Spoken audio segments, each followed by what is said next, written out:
આજની ધર્મકથા. પ્રણામ. પરમાત્મા શ્રી મુનીશ્વર સ્વામીનો શ્રીવર્મ નામનો ભાવ.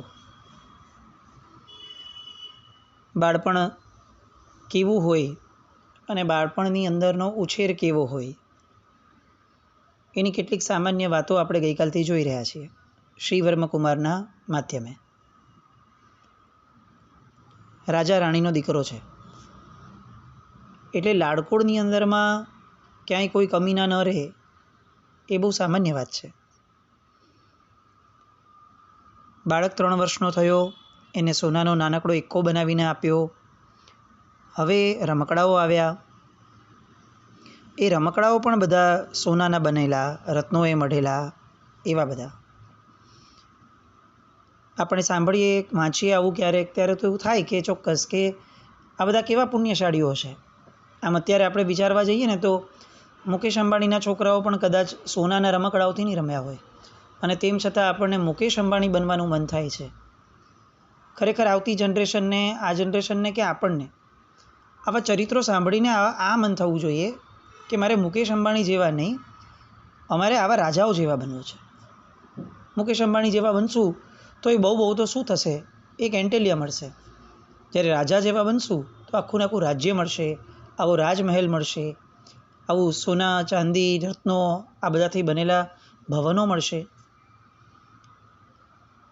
અને આમ કરવામાં બીજો એક બેનિફિટ એ છે કે આપણને એવી વૃત્તિવાળા વ્યક્તિઓ બનવાનું મન થશે કે જે વ્યક્તિઓ ભોગવી શકતા હતા એમ છોડી પણ શકતા હતા. આપણા આદર્શો એ ભૌતિક ક્ષેત્રમાં પણ એવા હોવા જોઈએ કે જે આદર્શોનું ભૌતિક જગત પણ આધ્યાત્મિક જગત સાથે સંકળાયેલું હોય. આજની આપણી સૌથી મોટી મોકાણ એ છે કે આપણે આપણી પછીની જનરેશનને આદર્શો આપવાની બાબતમાં એબ્સોલ્યુટ નિષ્ફળ ફેલ થયા છે. એ લોકો પિક્ચરના હીરો હિરોઈનને આદર્શ માની લેશે અને એમના પ્રમાણે એમના વસ્ત્રો પરિધાન કરશે. એ લોકો કોઈ બિલિયોનર્સને પોતાનો આદર્શ માનશે અને એમના જેવા પૈસાદાર થવા માટે શોર્ટકટ્સ વિચારશે, કારણ કે એમને બીજા આદર્શો અપાયા જ નથી. દરેક વખતે જે ભોગવે એની ભૂલ હોય એવું ન હોય, જે સારું ભોગવવા આપે નહીં એની પણ ભૂલ તો છે જ. નેતૃત્વ કોને કહેવાય? એટલે ક્યાંક ને ક્યાંક એ આપણી ખામીઓ આ આપણને આંખે ઉડીને વળગે એવી છે. અહીંયા 5 વર્ષની ઉંમર થઈ બાળકની, અને 5 વર્ષની ઉંમર પૂરી થતાં રાજાએ એક તાલીમ આપેલો તરુણ, એકદમ ટીનેજર હોય એવો એક ઘેટો કુમાર માટે મંગાવ્યો. એ જમાનો હતો કે જ્યારે જળ તત્વો સાથે રહેવાનું બહુ પ્રિફર નહોતું કરાતું, ત્યારે જીવંત તત્વો સાથે જીવન જીવાતું હતું. આપણે આમ વિચાર કરીએ ને તો આપણા અતિચારનો પહેલો અતિચાર આપણે વાંચીએ તો આપણને એવું લાગે કે આ ક્યાં હવે એપ્લિકેબલ થાય છે અને આવું કેમ થતું હશે. આજે પણ આપણે કેટલીક સંસ્થાઓ, કેટલીક વિચારધારાવાળા બુદ્ધિજીવીઓ આ બધાઓ કહેતા હોય કે પશુઓની સાથેનો વ્યવહાર આપણો ઓછો હોવો જોઈએ, કારણ કે પશુઓ પર અત્યાચાર થાય છે. અને આપણા અતિચાર પણ જુઓ, શ્રાવકના જીવનો પણ જુઓ, મોટા મોટા ગોકુળો ધરાવતા હતા અને ગાયોના ધણના ધણ એ લોકો સાચવતા અને પાડતા હતા. અને અતિચારમાં પણ આવું આવે કે ભાઈ એને ભૂખ્યો રાખીને આપણે જમ્યા અને આ કર્યું, એની પર વધારે પડતું આ રાખ્યું. આપણા જેવા બુદ્ધિજીવી વર્ગ હોય એને તો પ્રશ્ન પણ એવો થઈ જતો હશે કે ભાઈ એની પર વજન જ શું કામ રાખવું? વધારે વજન રાખ્યું એ અતિચાર છે, પણ વજન જ શું કામ રાખવું? એના કરતાં આપણા પૂર્વજો કેમ આવા ડોબા હતા? એ લોકોએ વ્હીકલ્સ કેમ નહીં શોધ્યા હોય? આવું સાહજિક મન થઈ જાય. ક્યાંક આપણને આવું ગૌરવ પણ ફીલ થાય કે આપણે બહુ સુધરેલા છીએ કે આપણે આવા વાહનો ગોતી શક્યા. બિચારા બહુ નબળા હતા આપણા પૂર્વજો કે એ લોકો આવા વાહનો બિચારા શોધી શકવાની અક્કલવાળા નહોતા. આવું ઘણું સૂચશે. આજનું શિક્ષણ આ વિચારોને પ્રોત્સાહન પણ આપશે, પણ બહુ જ માર્મિક વાત છે. આપણે બહુ સુધરેલા થયા, આપણે વ્હીકલ્સ ગોત્યા, આપણે ઘણું બધું કર્યું, અંતે આપણે બન્યા કેવા? અંતે આ ટ્રેન્ડ આગળ વધતા વધતા માંડ 30 વર્ષ 40 વર્ષનો પણ સમય ગણીએ ને તો પણ આજે આપણે રોબોટ સાથે જીવતા થઈ ગયા. આપણી સર્જરી પણ રોબોટ કરે અને હવે તો એઆઈ આવ્યું એટલે હવે આપણું દરેક કામ એ રોબોટ કરશે. એલેક્સા આપણા જીવનનો એક અભિન્ન અંગ બની જશે અને આ બધા જ સાથે રહેતા આપણે એટલા બધા એમની જેવા થઈ જશું કે આપણા વડીલો ગુજરી જશે તો પણ આપણને ખભે ઉચકવા માટેની તૈયારી નહીં હોય. આપણે કોકની સ્મશાન યાત્રામાં ગયા હશું તો એ આપણાથી ધંધો કે પંચાતો છૂટશે નહીં. કોક બીમાર પડ્યું હશે તો પણ ઓફિસેથી રજા નહીં લઈ શકાય. ઘરમાં પ્રતિષ્ઠાનો ઉત્સવ હશે, પોતાનો લાભ હશે ને તો પણ આપણા બાળકોને સ્કૂલમાંથી એક દિવસ માટે પણ છૂટા નહીં કરી શકાય. જડ સાથે રહી અને આપણી ચેતના એ બહુ જડ થતી ગઈ. ચૈતન્ય બનતા વ્યક્તિઓની કિંમત કરતાં ગેજેટ્સની કિંમત આપણા મનમાં વધી ગઈ. બહુ સ્પષ્ટ જવાબ છે, આપણા પૂર્વજોને આવું બગડેલું જીવન નહોતું જોઈતું એટલે એ લોકો આપણી જેવા સુધરેલા ન બન્યા. એ સમય હતો કે જ્યારે નાનકડા સાયકલ સ્કૂટર એના કરતાં એ સંપન્ન હતા રાજા એટલે એમણે એક જીવંત ઘેટું મંગાવ્યું અને ઘેટાને મંગાવી એની ઉપર એક લગામની દોરી પણ પરોવી. એનો રખેવાળ સેવક હતો. એ રખેવાળ સેવકને એણે કીધું કે તું આ ઘેટાને દોરતા એની પર આ કુમારને ચડાવતા શીખવાડી દે અને એને ફેરવતા પણ એને શીખવાડી દે. આ 5 વર્ષની ઉંમરે આ બાળકના મસલ્સ જે રીતે ડેવલપ થાય છે એ રીતે હવે એ જેટલો ઉછળશે એટલું એના મસલ્સ જે છે એની સ્ટીફનેસ ઓછી થશે અને એના સ્નાયુઓ એ જરા વધારે પડતા સોફ્ટ થશે કે જેના કારણે એના હલનચલનમાં જીવન આખામાં ક્યાંય એને બહુ તકલીફ નહીં આવે, અકળાશે નહીં. દરેક ઉંમર સાથે આપણા મસલ્સ, આપણા ટિશ્યુઝ, આપણા બ્રેઇન, આપણા બોન્સ આ બધાનું ડેવલપમેન્ટ એની સાથે જોડાયેલું છે.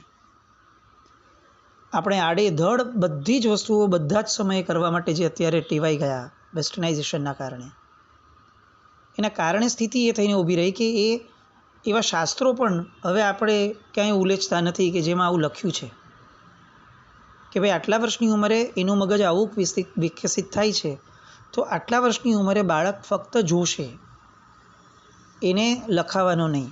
આટલા વર્ષની ઉંમર સુધી બાળકની આંગળીના ટેરવાઓ અથવા આંગળીના ટિશ્યુઝ એ જરા પણ દબાશે તો એનો વિકાસ રૂંધાશે અને સ્નાયુઓ અકળાઈ જશે, ફ્રીઝ થઈ જશે, જે જીવન આખા સુધી એને પાછળ ભારે પડશે. આપણે એ જ સમયે એના હાથમાં પાટી, પેન, બોલપેન, પેન્સિલ આ બધું પકડાવી દઈએ છીએ. આવી તો અઢળક વાતો, અઢળક. અને ખરેખર એવું લાગે કે આવી વાતોની જાણકારી વિના આપણને સ્કૂલ્સ જોઈએ છે, એમાંય આપણને જૈન સ્કૂલ્સ જોઈએ છે. ટ્રેન્ડ પ્રમાણે જ જો આપવું છે અને એ બગાડાને જ જો કન્ટિન્યુ કરવું છે, કોઈ ફ્યુઝનની ના નથી પણ બગાડો કન્ટિન્યુ થાય એ કેવી રીતે ચાલે?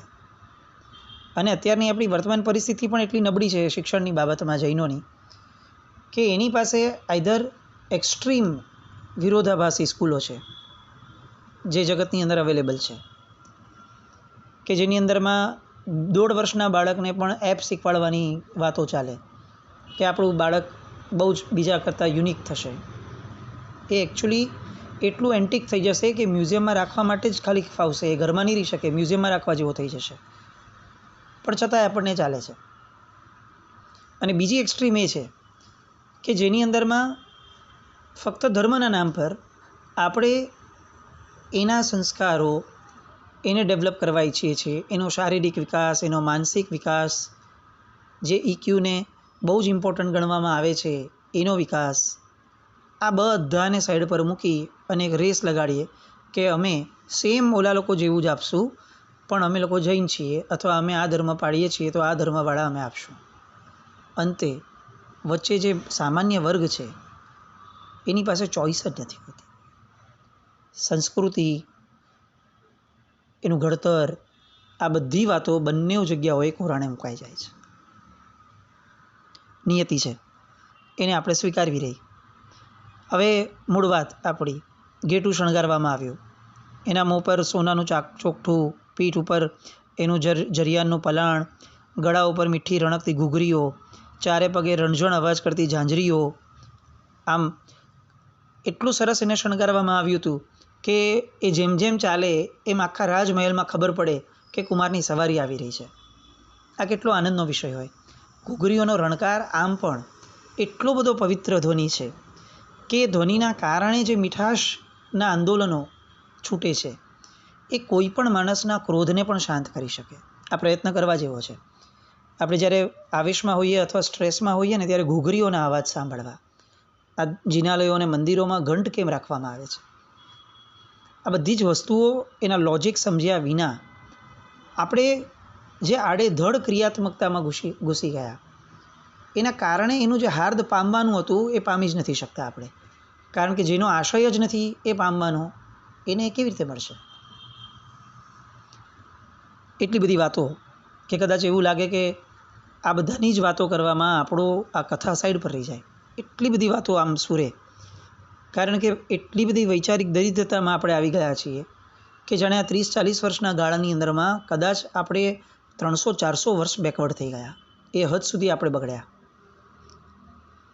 મૂળ વાત, સેવકે ઘેટાની પીઠ ઉપર કુમારને ચડાવે, ઘેટાની લગામ એ પહેલાં પોતાના હાથમાં રાખે ને પછી ધીમે ધીમે થોડા દિવસે કુમારના હાથમાં ખાવાનું શીખવાડે. ઘેટાને પહેલાં મહાલયમાં, પછી બગીચામાં એમ કરીને ફેરવવાનું શરૂ કરે. ધીમે ધીમે નગરના ઉપવનમાં પણ કુમારની ઘેટા સવારી ફરવા માંડે. કેટલાક દિવસ સુધી તો સેવકો કુમાર પડી ન જાય અને ઘેટું ભડકી ન જાય એની માટે કુમારની ચીવટ રાખતા, જેમ આપણે અત્યારે સાયકલ પકડીએ છીએ એવી રીતે. પણ પછીથી જેમ જેમ કુમારને સવારી ફાવતી ગઈ એમ કોઈની પણ મદદ વિના કુમાર સમવયસ્ક ભેરુબંધો એટલે કે મિત્રોની સાથે ઘેટા સવારીની રંગત માણતો હતો. આજે જે ઘેટા સવારી કરે છે એ આવતીકાલે ઘોડે સવારી કરશે, હાથીની સવારી કરશે. અને પછીથી જેમ જેમ કુમારની સવારી નીકળે એમ નગર ઘેલું થતું જાય. બધા જ એનો કેડો છોડવાનું મન ન થાય કોઈને પણ. અને કુમારને રમતો, દોડતો, કિલ્લોલ કરતો એકી ટશે ફક્ત જોઈ રાખતા. કેટલીક સ્ત્રીઓ દોડીને કુમારની લૂણ ઉતારવા જતી, તો કેટલીક એને મેવા, મીઠા ફળો, મધુર દ્રવ્યો એનો થાળ આપતી. કેટલીક એના માથે હાથ ફેરવીને લૂછણું કરતી. અને આ બધું જ રાજા અને રાણી હોવા છતાં એના મા બાપ એ લોકોને કરવા દેતા હતા. ત્યારે એવું નહોતા વિચારતા કે એવું નહોતા કહેતા કે અજાણ્યાનો સ્પર્શ ન થવો જોઈએ, અજાણ્યાની સાથે વાત ન કરવી જોઈએ, દરવાજો નહીં ખોલવાનો બેટા આપણે. અજાણ્યું વ્યક્તિ આપણી ઉપર હંમેશા ચોરી કરવા માટે જ આપણી હારે આવતું હોય, એ આપણને કિડનેપ કરવા આવતું હોય. બસ આ નેગેટિવિટી જ આપવી. એટલા સુધરેલા કદાચ આપણા પૂર્વજો નહોતા. એવું પણ નહોતું કે ત્યારે નબળી ઘટનાઓ નહીં બનતી હોય, પણ એટલું ચોક્કસ હતું કે જીવનમાં નબળી જ ઘટનાઓ બનશે આવું ઘડતર દીકરાનું આપીને કરાતું નહોતું. તું પાપનો જ ઉદય લઈને જન્મ્યો છે એવી વિચારધારા એનામાં ઠસાવી દેવામાં નહોતી આવતી. આ જગત ચોર જ છે એવું નાનપણથી એના મગજમાં અવિશ્વાસનું સંપાદન કરવામાં નહોતું આવતું. અને છતાંય આપણે સુધરેલા છીએ અને એ લોકો બેકવર્ડ હતા એવું માની અને આપણે આપણા અહંકારને પોષતા રહીએ. ઘેટા પર વિચરતો કુમાર, એના લૂછણા, આ દ્રવ્યોની પડાપડી એ બધાની વચ્ચે મોટો થતો ગયો. ક્યાં એ કોઈને ખબર પણ ન પડી. કેટલીક વાર દાસ દાસીઓ ગમ્મત માટે સોપારી લઈ આવતા અને સોપારીનો મોટો થાળ મંગાવી અને કુમારને મજા આવે એમ કહેતા કે લો કુમાર, આ સોપારી લઈ અને તમે બધા પર ફેંકો. કુમારને તો મજા આવે અને સામો વ્યક્તિ સોપારી લાગે એટલે જાણે એને ભાલો લાગ્યો હોય એવી રીતે એ ઘાયલ થઈ જતા હોય એવી એક્ટિંગ કરીને પડી જાય અને કુમાર તાળીઓ પાડી અને આ આનંદને લેતા. આ નિર્દોષ છે. અત્યારના બાળકને વિડીયો ગેમ આપી અને લે ધડધડ મશીન ગન ફેરવ અને જો આ એક સ્ટેજ પાસ કર, પછી બીજો સ્ટેજ પાર કરજે, આને મારી નાખીશ તો અહીંયા જઈશ, આને મારી નાખીશ તો અહીંયા જઈશ, અને પછી બધાને મારી નાખીશ તો તું વિનર થઈશ. આવું જ બધું શીખવાડતા આપણે. પછી એ મોટો થશે એટલે આપણે કમ્પ્લેન કરશું કે એને મા બાપ પ્રત્યે લાગણી નથી. મારી નાખવાના સંસ્કારો જેને નાનપણથી અપાયા છે એની સામે કોઈની લાગણી ઘવાય એની કિંમતે કેમ કરશે? એ વિચાર તો એના હાથમાં મોબાઈલ આપનાર મા બાપે કરવાના છે. મૂળ વાત, લાડ અને લાલન પાલનથી આ બાળક 8 વર્ષનું થયું અને હવે માતા પિતાએ એની ઉંમર જાણી એટલે નક્કી કર્યું કે હવે એને સુયોગ્ય કલાચાર્યને સોંપી અને ભણાવવાનું રાખીએ. કેટલી કમનસીબી છે કે કરોડોપતિ રાજા રાણીઓ હતા, જેના ઘૂઘરા સોનાના અને રત્નોના હતા. એ કેટલા ગરીબ હતા, કેટલા અક્કલ વિનાના હતા કે 8 વર્ષ સુધી પોતાના બાળકને ભણવા જ ન મોકલે. બોલો, આવા કંજૂસ મા બાપ હોતા હશે? એ લોકોમાં કોઈ સેન્સ જ નહોતી કદાચ કે આજના ભણેલા ગણેલા સુધરેલા એવા મા બાપો જેવી કોઈ અક્કલ જ નહીં લઈને જન્મ્યા હોય. એ લોકો કોઈએ એમને બિચારાને શીખવાડ્યું નહીં હોય કે બાળક તો 1.5 વર્ષનું ન થાય ત્યાં સુધી એને મૂકી દેવાનું તરત જ. માં ફ્રી રહેવી જોઈએ. કેટલી હદ સુધીની આપણા લોકોની આ અત્યારની સુધરેલી દશાની દરિદ્રતા છે. 8 વર્ષના બાળક સુધી થાય ત્યાં સુધી એ બાળકને એક પણ જાતનું શિક્ષણ ન અપાતું. ફક્ત એને આનંદ અને કિલ્લોરમાં રખાતો, જેના કારણે એને સંસ્કાર પડતો કે મારો આ જન્મ એ મને ખુશ રહેવા માટે છે, કમાવા માટે, કરિયર બનાવવા માટે જ છે. અને કોકની ગુલામી કરી, એને ત્યાં નોકરી કરી અને આખા અઠવાડિયામાં 2 જ દિવસ જીવવાનું, આવા કલ્ચર માટે મારો જન્મ નથી. આવું એને 8 વર્ષ સુધીમાં એના માનસપટ પર ઠસાઈ જતું. અને પછી 8 વર્ષે હવે જ્યારે એની તર્ક તરફની બુદ્ધિનો વિકાસ થાય છે, એના બ્રેઇનની એ રીતની નસો અને એ રીતનું ફ્લુઇડ એના બ્રેઇનમાંથી નીકળે છે કે હવે એ તર્ક કરતો થશે, એ સમયે એને યોગ્ય શિક્ષણ અપાવવાનું શરૂ કરાતું હતું. આ અમારી આર્ય સંસ્કૃતિ હતી. 8 વર્ષની ઉંમર થઈ, રાજાએ ઉપાધ્યાયને તેડાવ્યા. જય શર્મા નામના એ નગરની અંદરમાં કલાગુરુ હતા અને એમને વિનંતીપૂર્વક, વધામણાપૂર્વક, એમને ભેટનું આપવા પૂર્વક વિનંતી કરી કે આપને ત્યાં અમારા કુમારને અમારે ભણવા મૂકવા છે. તો એ યોગ્ય એનું બહુમાન ગુરુનું પણ કર્યું. રાજા હોવા છતાં સ્વસ્તિ વચનોથી એ પહેલાં એને વધાવે છે, બોલે છે, ઉત્તમ પુષ્પ, ફૂલ વગેરે દ્રવ્યો આપે છે, એમની અર્ચના કરે છે ને એમને ભદ્રાસન પર બેસાડે છે. ગુરુને, જે ગુરુ પ્રત્યે બહુમાન કે વિનય નથી અપાતું, એ ગુરુ હવે આપણા બાળકને વિનય શીખવાડે, આપણો બાળક એની પાસે ભણી અને વિદ્યા ભણે, આવી બધી અપેક્ષાઓ રાખતા પણ આપણને વિચાર નથી આવતો કે આ કેટલું બધું વધારે પડતું આપણે વિચારી રહ્યા છે ને એક અપેક્ષા કરી રહ્યા છે.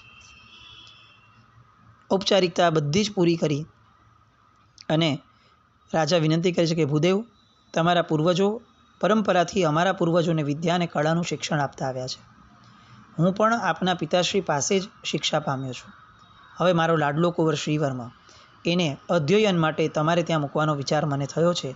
જો આપ સંમત હો તો મને શુભ મુહૂર્ત આપો. હું જાતે આવી અને હું એ શ્રીવર્મ કુમારને તમને સોંપી દઉં. ખાલી મારી એટલી જ ઈચ્છા છે કે મારો દીકરો જ્ઞાન સમૃદ્ધ તો બને, પણ સાથે સાથે ગુણો વડે પણ સંપન્ન બને, એવી કેળવણી આપ એમને આપો. બહુ પ્રામાણિકપણે હૃદય પર હાથ રાખીને આપણે વિચાર કરીએ કે આપણે કયા સ્કૂલના કે કયા નર્સરીના એડમિશન સમયે આપણે કોઈને કીધું પણ છે કે મારો દીકરો ગુણ સંપન્ન બને, એવું કંઈક તમે કરજો ને. એ કરે કે ન કરે પછીનો વિચાર છે. આપણે જિંદગીમાં ક્યારે વિચાર્યું પણ છે એનો પ્રશ્ન આ છે. અને જેને ગુણ સંપન્નતા વિચારી નથી, એને હવે કાગારોડ કરવાનો કેટલો અધિકાર હોય કે અમારી આવતી જનરેશન બગડેલી નીકળી, એ પણ વિચારવા જેવું છે. શુભ મુહૂર્ત મળ્યું. રાજ જ્યોતિષીઓએ ઉત્તમ તિથિ, વાર, કરણ, નક્ષત્ર, યોગ અને લગ્ન, આ જેટલી વસ્તુઓ જોવાની હોય, જેના નામ હોય કદાચ આપણે જીવનમાં પહેલી વાર સાંભળતા હશું, એ બધું જ એ જોવાનું આવ્યું. શુભ મુહૂર્ત મળ્યું અને એ મુહૂર્તનો દિવસ સવારે આવ્યો કે જ્યારે રાજકુમારને નવડાવ્યા, ગોશીર્ષ ચંદનના વિલેપન કરવામાં આવ્યા, વિદ્યા અભ્યાસી એવા નિશાળે ઉચિત વસ્ત્રો પહેરાવવામાં આવ્યા, શ્વેત પુષ્પોની માળા, મોતીનો હાર, અંગે મૂલ્યવાન એવા અલ્પ આભૂષણો, આ બધાથી એને શણગારવામાં આવ્યો. કેમ શ્વેત, કેમ મોતીનો હાર? એના પણ કારણો છે. સફેદ રંગ એ વિદ્યાનું પ્રતીક છે, સરસ્વતી માતાનો રંગ છે. એટલે હવે જ્યારે ખરેખર સરસ્વતી માતાની આરાધના કરવા જવાનું છે તો દરેક વસ્તુ સફેદ રંગની હોવી જોઈએ. કેમ મોતીનો હાર પહેરાવ્યો? રત્નનો હાર તો હતો રાજા પાસે, તો કેમ મોતીનો હાર? કારણ કે મોતી દ્વારા, એ મોતી એ મનનો કારક છે. એ મોતીનું જે ચંદ્ર છે એ મનનો કારક છે, અને એટલે એનું મન બહુ નિર્મળ રહે, એનું મન હાજર રહે એ ભણે ત્યારે, એ માટે મોતીના હાર પહેરાવીને ભણાવવામાં આવતો. આવી એટલી બધી વાતો છે કે આપણને ખરેખર લાગે કે શિક્ષણ અભ્યાસ એ પણ એક પ્રકારની આરાધના હતી આપણી માટે. એની એટલી બધી કિંમતો હતી કે શિક્ષણ માટે પણ એટલા બધા વ્યવસ્થિત રીતે ઉજવણાઓ થતા હતા.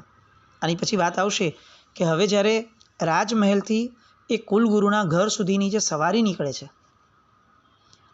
આપણે ત્યાં આ વાત આવે છે કે સૌથી પહેલી વાર જ્યારે બાળક ભણાવવા મોકલવાનો હોય તો એ સામાન્યપણે ન મોકલાય. એની એક અલગ પ્રકારની વિધિ છે, એનો એક અલગ પ્રકારનો વરઘોડો છે કે જેની અંદરમાં બાળક પણ હોય અને હજી કેટલીક વસ્તુઓ હોય કે જેના બહુમાન પછીથી જ બાળકને શિક્ષા અભ્યાસ માટે મોકલવો જોઈએ. આ બધી શિક્ષા અભ્યાસની રથયાત્રાની વાતો અને આવી અનેક એમના બાળપણને લગતી આર્ય સંસ્કૃતિની વાતો, જે આર્ય સંસ્કૃતિ રાજા ઋષભે સ્થાપી છે એની વાતો, જે લોર્ડ મેકોલેએ સ્થાપી છે એની અંદરનું ઘેટો બકરું બનવું એના કરતાં આર્ય ઋષભના પરંપરાના હાથી બનવું, સિંહ બનવું એ કદાચ જેમને વધુ ઉપયુક્ત અને યોગ્ય લાગતું હતું એવા વ્યક્તિઓની વાતો, એ બધી વાતો માટે આવતીકાલે ફરીથી મળશું. જીન આજ્ઞાવૃત્ત કંઈ પણ બોલાવ્યું તો મિચ્છામિ દુક્કડમ. જૈનમ જયતિ શાસન.